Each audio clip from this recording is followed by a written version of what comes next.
देश का नेता किंवा देशाचा पंतप्रधान कोण असावा या संदर्भात चर्चा करतायत आणि अतिशय सकारात्मक शब्द किंवा सकारात्मक उत्तर त्यांना या आपल्या सगळ्या लोकांकडून मिळतंय. देशाचा पंतप्रधान कोण असावा, मला असं वाटतंय की देशाचा पंतप्रधान नरेंद्र मोदींशिवाय आणखी कोण असावं असं कोणालाही वाटणार नाही. कारण पूर्ण जगाचं नेतृत्व करण्याची जमत असणारे सन्माननीय मोदी साहेब आणि त्यांच्या मार्गदर्शनाखाली काम करणारे सन्माननीय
नरेंद्र मोदी साहेब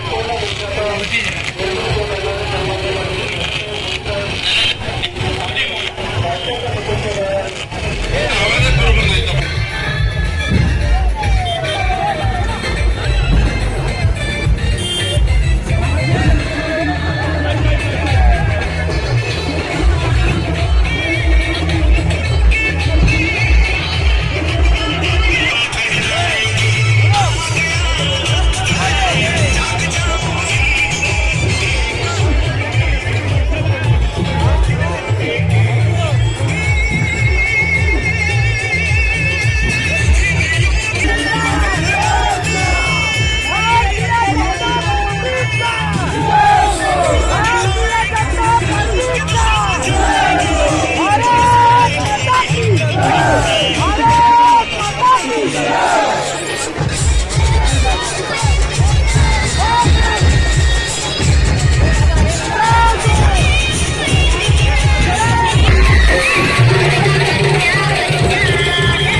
योगी मोदी करके दिखाया है।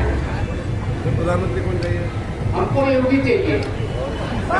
मोदी भारत माता की।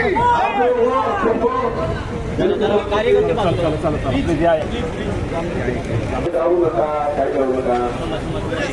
2024ला प्रधानमंत्री मोदीजी करता समर्थन मागायला पाहिजे.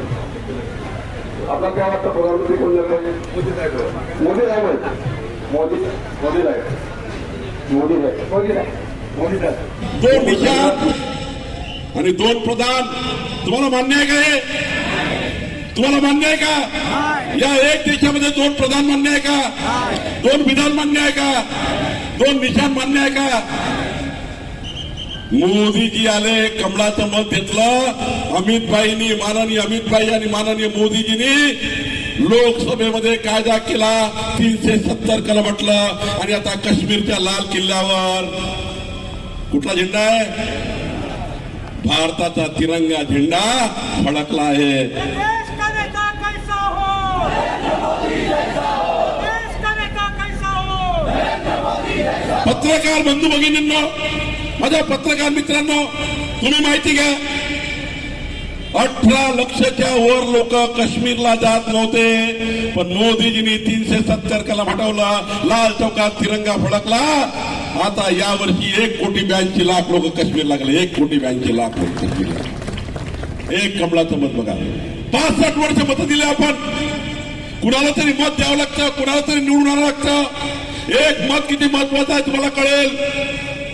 एक महिला भेटली, तिला विचारलं, माझ्याकडे रेकॉर्ड आहे, एक मुस्लिम महिला भेटली.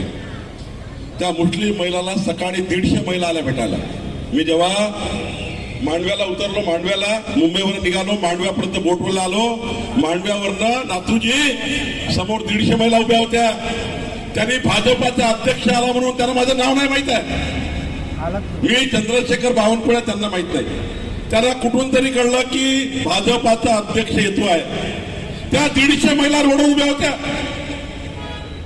त्यांना विचारलं, ताई कशासाठी उभा आहे? मी उतरलो, त्यांना नमस्कार केला त्या मुस्लिम महिलांना. त्यांनी सांगितलं, मी तुमचं स्वागत करायला उभा आहे. म्हटलं, मी तर काहीच केलं नाही आहे. आपल्या पक्षाचे नेते मोदीजींनी आमचा संसार वाचवला, 3 तलाकचा कायदा आणला. आता आम्हाला आमचा संसार सुखरूप करता येतं. तलाक तलाक तलाक करून आता आम्हाला सोड चिठ्ठी मिळत नाही. तलाक तलाक करून आम्हाला आता दूर जाता येत नाही. आमचा संसार वाचला. बंधू भगिनींनो, उत्तर प्रदेशमध्ये बुलडोजर बाबांना 90% मुस्लिम महिलांनी मतदान केलं. 90% मुस्लिम महिलांनी मतदान केलं. बुलडोजर बाबा योगीजी का मतदान केलं? कारण मोदीजींनी काय आणला? कुठला कायदा आणला? जरा महिलांनी सांगा, मुस्लिम महिला करता कुठला कायदा आणला? जरा बोलासाठी आलो तुमच्याशी मी. कुठला कायदा आणलाय तुम्ही सांगा. जोरात बोला तर मग मी तुझ्या संवाद करेन, जनसंवाद.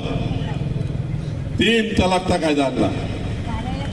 बंधू भगिनींनो, मी पुढे आता गुहागरच्या या रॅली संपाच्या 2 मिनिट पहिले आलो.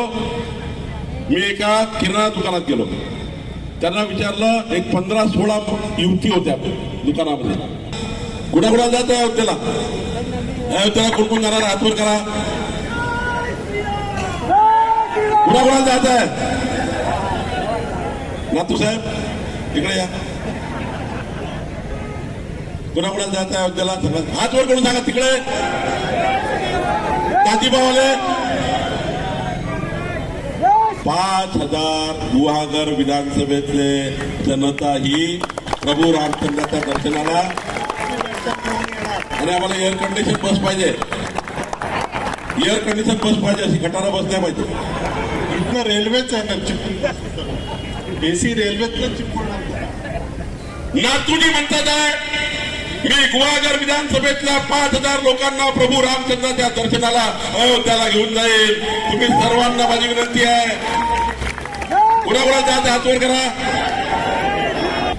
नरेश पाटीलजी 1 वर्षापूर्वी भाजपमध्ये प्रवेश घेतला. 8 महिने झाले, 7 महिने झाले. धैर्यशील पाटील शेकापचे नेते होते. धैर्यशील पाटलांनी भाजपमध्ये पक्ष प्रवेश केला आणि आज ठरवलं 20,000 लोकांना प्रभू रामचंद्राचं दर्शन करण्याकरता रायगड मधनं. बंधू आपल्याला नरेंद्र मोदी साहेबांनी संसद भवनामध्ये जेव्हा पंतप्रधान म्हणून गेले तेव्हा पहिल्यापासूनच त्यांनी आपल्या सर्व भगिनींचा विचार केला.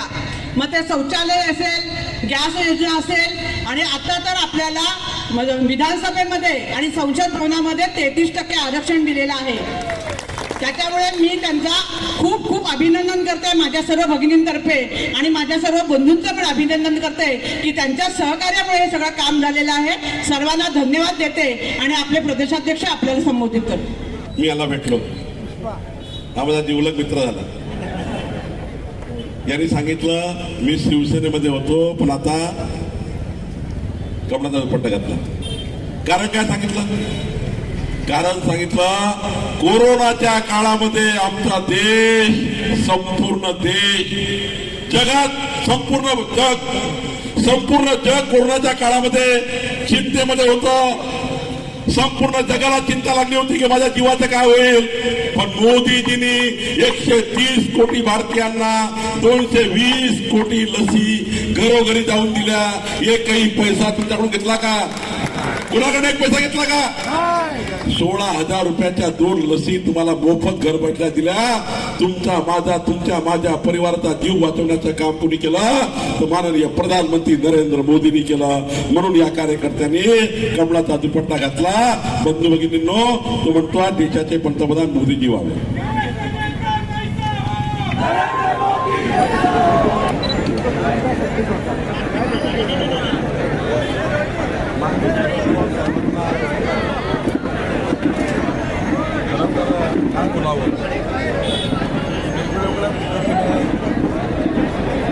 वेगवेगळ्या पद्धतीने आपल्याला करतात. माननीय अजित पवार साहेब, माननीय छगन भुजबळ यांनी स्वतः सुनील तटकरे साहेबांनी सांगितलं की पवार साहेबांनी भाजपसोबत येण्याचा तिचा प्रयत्न केला.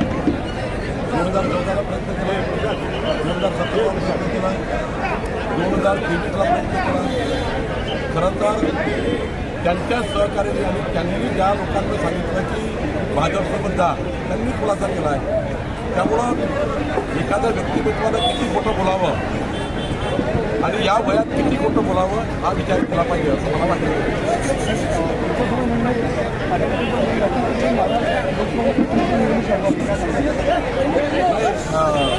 त्यांनी कुठेही निवडणूक लढली तरी भारतीय जनता पार्टी आणि महायुती 11 पक्षाची आमची महायुती आहे आणि भारतीय जनता पार्टी हा सर्वात मोठा पक्ष आहे. पवारसाहेब कुठेही निवडून लढतील तरी आमची महायुती शरद पवार साहेबांसहित त्यांचे सर्व उमेदवार 51% मतदान आम्ही सर्व विजयी होऊ आणि सर्व उमेदवार त्यांचे पराभूत होतील असं जनमत आहे, गुहागरचं मत आहे. आज मला रायगडमध्ये मी जवळपास 2300 लोकांना प्रत्यक्ष अप्रत्यक्ष भेटलो. 5,000 लोकांचे पक्ष सर्व अलिबागमध्ये झाले. आज आपण बघितलं आहे, वडापाव विकणारा, केळी विकणारा, पांढऱ्यावर नाक विकणारा प्रत्येक व्यक्तिमत्वाची मोदीची प्रधानमंत्री व्हावी. जसं 2024 येईल तशी निवडणूक जवळ येईल तसे अशी परिस्थिती महाविकास आघाडीची होईल. उमेदवार सुद्धा मिळणार नाही लढवण्याकरता. ही स्थिती महाविकास आघाडीची झाल्याची राहणार नाही. पुण्यामध्ये जो पाटील जो होता तो पकडण्यामागे कारस्थान होता आरोप काय उत्तर असेल? नाही, सुषमाताई अंधारेंना उत्तर देण्याकरता आमचे प्रवक्ते आहे, त्यामुळे ते उत्तर देतील सुषमाताई अंधारे.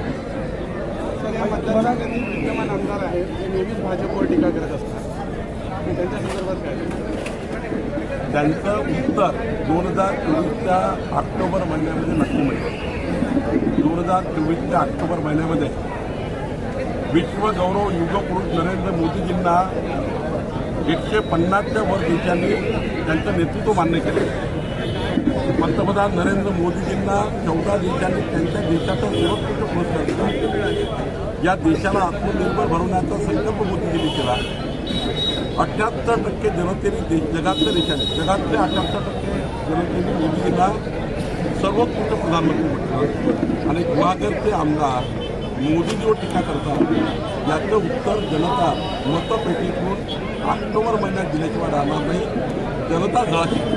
असा अजून एक आरोप होत आहे की ऑलिम्पिकच्या त्या ठिकाणी इतक्या मोठ्या कार्यक्रमाला आले. मागच्या वेळी पेट्रोल टोल जास्त करण्याकरता आले. 14 कोटीच्या महाराष्ट्राला विकास पाहिजे आणि मोदीजी जेव्हा महाराष्ट्रात येतात तेव्हा विकास घेऊन येतात. नागपूरला आले 5,000 कोटी रुपये काय घेऊन गेले, मुंबईला आले, पुण्याला आले. आपण बघितलं असाल जेव्हा जेव्हा मोदीजी आले तेव्हा महाराष्ट्राला भरघोस देऊन गेले. पण 2.5 वर्षामध्ये उद्धव ठाकरे सरकारने कधीही मोदीजीच्या नेतृत्वातल्या सरकारला या महाराष्ट्रामध्ये काम करण्याकरता एवढ्या योजना परत केल्या. पण आज मला अभिमान आहे की मोदीजींच्या नेतृत्वामध्ये एकनाथजी, देवेंद्रजी, अजितदादा या सरकारचं डबल इंजिन सरकार आज पुन्हा एकदा या महाराष्ट्रात मोदीजींना वारंवार बोलवून महाराष्ट्राचा विकास करण्याचा संकल्प करताय, काम करताय.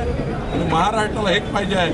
म्हणूनच मोदीजी वारंवार येतात, म्हणूनच या महाराष्ट्राकडे मोदींचं लक्ष आहे. म्हणूनच गुहागरच्या जनतेने 98% जनतेने मोदीजींना समर्थन दिलं. लस्सी मिसळ मिळेल सर्वदा आलो तेव्हा आई महालक्ष्मी दुर्गादेवी देवस्थानचं दर्शन घेतलं आणि आई महालक्ष्मीला प्रार्थना केली. या महाराष्ट्रामध्ये जो शेतकरी शेतमजूर आहे, जो दुष्काळामध्ये आहे, सर्वांचं जीवन मंगलमय राहू दे, कुणाच्या जीवनामध्ये अमंगल घटना घडू देऊ नको. आणि आज गुहागरमध्ये जेवढे लोक आहेत आई महालक्ष्मीचं दर्शन करते आहे त्या सर्वांना 100 वर्ष आयुष्य लाभू दे अशी आई महालक्ष्मीला प्रार्थना केली आहे. तुम्ही काळजी करू नका, तुम्हाला सर्वांना 100 वर्ष आयुष्य मिळणार आहे. कारण गुहागरचं रक्षण कोण करत आहे? गुहागरचं रक्षण दुर्गादेवीजी देवस्थान करताय. आज या ठिकाणी मला अभिमान आहे, मी 724 लोकांशी बोललो आज गुहागरमध्ये. मी घरोघरी गेलो, पान विकणारा छोटा छोटा व्यावसायिकाकडे गेलो. एक 18 वर्षाचा व्हायला 4 महिने बाकी अशा मुलाकडे भेटलो. त्याला म्हटलं तुला प्रधानमंत्री कोण पाहिजे? त्यांनी सांगितलं मला प्रधानमंत्री मोदीजी पाहिजे. तुझं मत नाही आहे? तो म्हटलं माझं मत जानेवारी महिन्यात येणार आहे. एप्रिल महिन्यात निवडणूक आहे. मी जानेवारी महिन्यात आल्यावर मत आल्यावर पहिलं मत मी मोदीजीला देईल. मी त्याला कारण विचारलं, त्यांनी कारण सांगितलं मी माझ्या डोळ्यांनी चंद्रावर भारताचा तिरंगा ध्वज फडकताना बघितला आहे, म्हणून मी मोदीजींना मत देईल. एक 17 वर्षाचा पोरगा म्हणतोय, एक 17 वर्षाचा पोरगा म्हणतोय चंद्रावर भारताचा तिरंगा ध्वज फडकला म्हणून मी मोदीजीला मत देईल. कुणी कुणी बघितला तिरंगा ध्वज चंद्रावर? जगातल्या सर्व देशांनी प्रयत्न केले, अमेरिकेने प्रयत्न केले, जपानने प्रयत्न केले, 200 वर्ष ज्यांनी आपल्यावर हुकूमत गाजवली इंग्रजांनी प्रयत्न केले, पण चंद्रावर झेंडा फडकला तो या चंद्रावर झेंडा जो फडकला तो भारताचा झेंडा फडकला, तिरंगा ध्वज फडकला. जगातल्या सर्व देशांनी प्रयत्न केले, कोणीच फडकू शकलं नाही. एक कमळाचं मत बघा. मोदींच्या नेतृत्वामध्ये आमच्या इस्रोच्या वैज्ञानिकांनी, आमच्या इस्रोच्या शास्त्रज्ञांनी अशी कमाल केली, चंद्रावर तर झेंडा फडकला. आता काय गेलाय? चंद्रयान तर उतरलं, चंद्रयान उतरलं, आता काय आहे?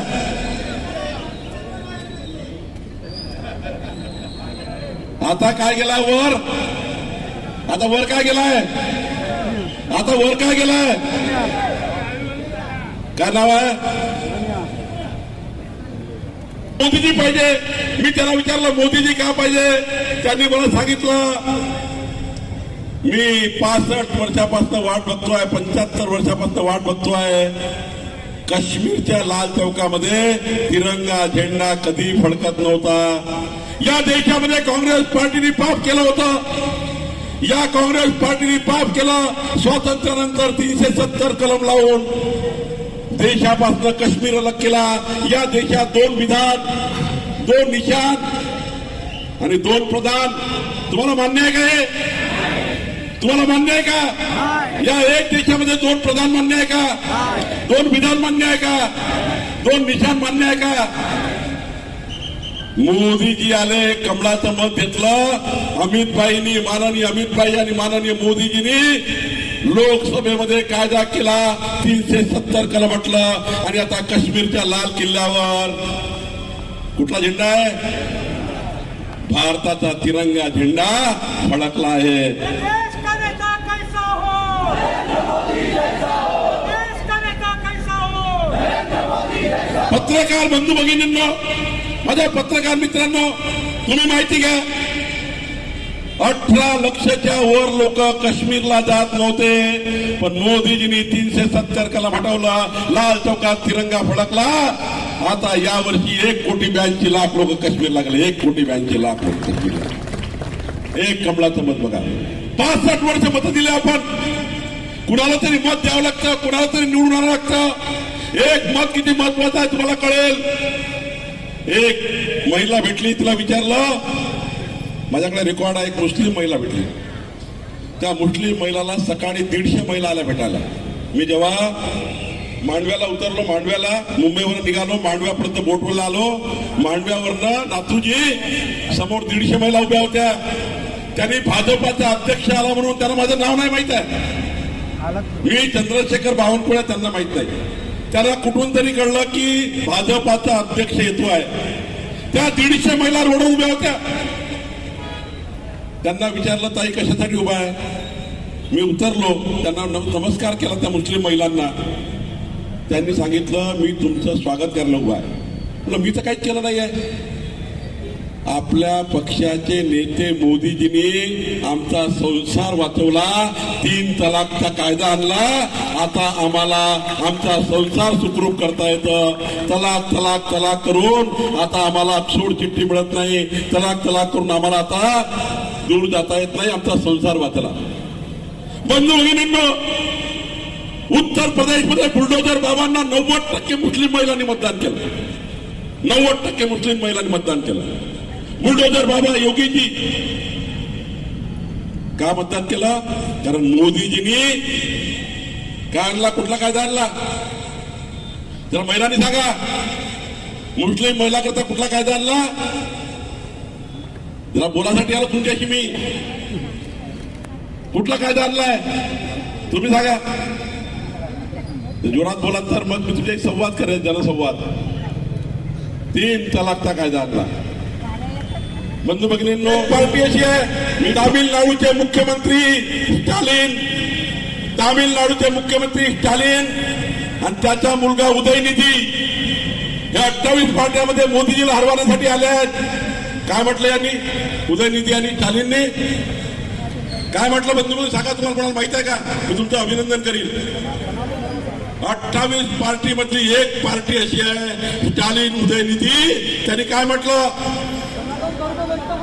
कोणी म्हटलं? कुठे आहे? कोण आहे बोलणार आहे? या काका या.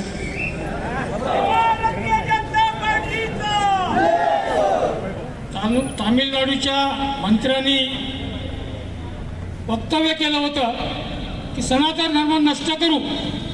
जगामध्ये सनातन धर्म नष्ट करायला अजून जन्माला यायचा आहे.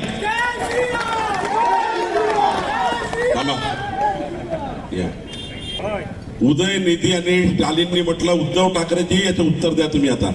आणि शरद पवारजी, तुम्ही युती केली आहे, तुम्ही मोदीजीला हरवायला निघालाय, पण तुमचा एक पार्टनर म्हणतोय की आम्ही मोदीजीला हरवू, या देशाचा पंतप्रधान 28 पार्ट्या आम्ही आणू, आणि 28 पार्ट्या म्हणून प्रधानमंत्री आणल्यानंतर मोदीजींचा पराभव आम्ही करू.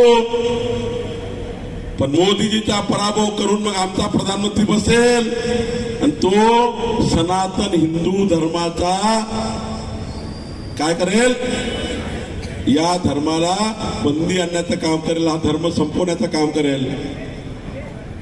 8,000 वर्षापूर्वीचा प्रभू रामचंद्राचा भारत, 5,000 वर्षापूर्वीचा भगवान श्रीकृष्णाचा भारत, तथागत गौतम बुद्धांचा भारत, मोहम्मद पैगंबराचा भारत, या भारताची देव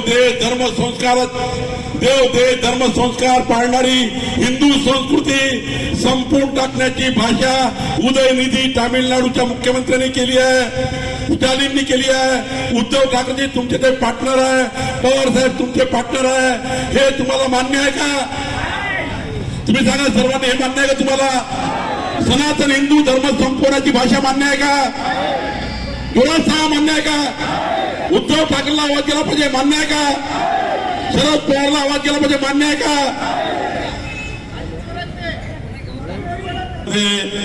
जेव्हा मोदीजी तिसऱ्यांदा देशाचे पंतप्रधान होतील, तुमच्याकडे मी संकल्प मागायला आलो आहे यात्रेत. रायगड लोकसभेचा खासदार, महायुतीचा खासदार, 45 खासदार महाराष्ट्रामध्ये मोदीजींच्या नेतृत्वामध्ये 48 पैकी 45 खासदार निवडून आणण्याचा संकल्प देशाच्या महाराष्ट्राच्या जनतेने केला आहे. तुम्हाला मी विचारायला आलो आहे गुहागरला, मोदीजी प्रधानमंत्री म्हणून शपथ घेताना तुम्हाला रायगडचा खासदार पाठवायचा की नाही पाठवायचा आहे? दोन्ही हात वर करून सांगा, माझ्या महिला भगिनी सांगा, रायगडचा खासदार मोदीजीला प्रधानमंत्री करण्याकरता पाठवणार की नाही पाठवणार? पाठवणार ना? पक्का? मी तुम्हाला जनसंवाद करण्याकरता आलो आहे.